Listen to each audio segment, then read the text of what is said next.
Go. We're Marcus and Charmaine Fuller. We have 3 kids. All 3 get the protocol, ages 11, 9, and 1. Although he hasn't been diagnosed, we do see some things in him that we saw in the other 2. We've been on the protocol for about 4 years? 3. Oh, we've been on the protocol for 3 years. And prior to us getting on the protocol, I mean, my oldest son he was sick all the time. The 9-year-old boy was sick all the time. He wasn't potty trained fully. And barely no language. Just, I don't even think he was scripting back then. No, not even scripting. Now he's totally potty trained. Now he's scripting, so he's using some language, and scripting is echolalia, where they repeat everything at a later date.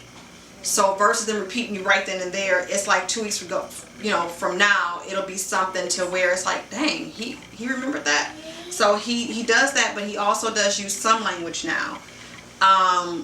And that's the biggest thing. He does use some language, and he's not as hyperactive as he once was. The ADHD part went from being unbearable to manageable. Now we can take him out in public. Yeah. Where we hope for him to be is we hope that he has more expressive language, more descriptive language, to where he's able to hold a conversation, that we get the hyperactivity more under control, because although it's not as bad, it still kind of hampers him from being in a general education setting.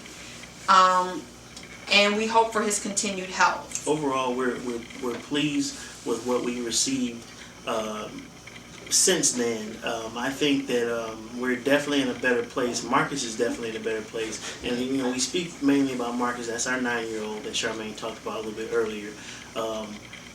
Because he's had more, I don't know issues, but just for lack of a better term, issues as far as his diagnosis. Right. But he has excelled.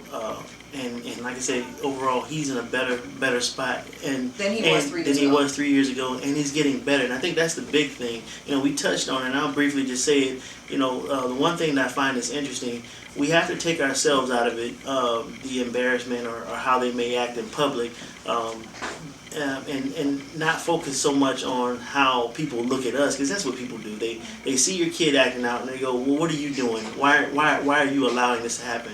And but we all do such like that. So I say that we see great things happening for him in the future, and so pleased that his progression to this day, and it can only get better. What about Jalen? Jalen, where she started out, although she was more verbal, she still did a lot of whining. She had a lot of issues trying to cope and deal with certain feelings. So hers was a little bit different, where you want to work on this. We were kind of working on the socialization piece. Mm-hmm. Her handwriting before the protocol was horrible. I mean, it was like all over the place. Since then, her handwriting is wonderful. She is not as whiny, as she was. Like, she does have more language. We're still teaching her how to use more descriptive language, because she'll just say, it's over there. And if I'm across the room, I can't see her over there yet. So getting her to put those pieces in, getting her to become more confident and understand, to have a greater understanding of what's going on around her and the things that she's experiencing, to get her to kind of lock into those feelings, which is often difficult for our kids to really, you can tell them happy, sad, mad, glad, but they don't really get the concept. You can, I can honestly say, as far as spectrum wise, you get a real sense of how this autism spectrum, and I use autism, but I've told you in the past that we don't like the word autism because I don't know if that's descriptive enough.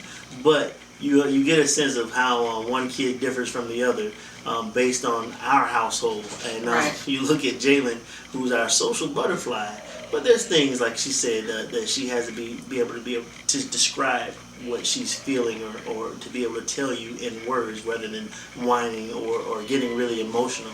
So that's Jaylyn. Marcus is just overall spontaneous language, being able to talk to you without mumbling or getting frustrated or having a tantrum.